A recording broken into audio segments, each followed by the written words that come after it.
Në fushën pranë stadiumit Roza Haxhiu në Lushnjë u zhvillua ndeshja e futbollit mes vajzave U17 të Lushnjës dhe Cerrikut. Takimi u drejtua nga arbitri Dasho Veizaj dhe delegati Marius Qose. Përpara kësaj ndeshjeje, Lushnja ndodhej në vendin e tretë të tabelës me 7 pikë, ndërsa Cerriku me 2 pikë, që në sekondat e para ekipi i Lushnjës e dominoi ndeshjen, duke e mbajtur kundërshtarin Skills të Cerrikut të mbyllur në gjysmën e vet të fushës. Sulmet e njëpasnjëshme nga krahët dhe qendra i vu në vështirësi mbrojtjen dhe portierin e Cerrikut, por pa arritur të shënonin. Goli i parë erdhi në minutën e 27 të pjesës së parë, kur një krosim brenda zonës u finalizua nga lojtarja me numër 20, e cila dërgoi topin në rrjet, duke kaluar Lushin me një avantazh 1-0, dhe me këtë rezultat u mbyll dhe pjesa e parë. Në pjesën e dytë, Lushnja nisi vrullshëm në kërkim të golit të dytë.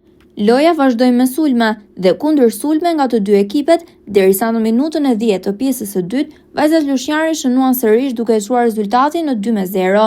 Cerriku pati një mundësi të artë për të shkurtuar diferencën pasi fitoi një 11 metrash, por nuk arriti ta shfrytëzonte duke mos e gjetur rrjetën e Lushnjës. Në fund të takimit, rezultati me 2-0 në favor të Lushnjës U17, e cila mori një fitore të rëndësishme kundër ekipit Skills të Cerrikut.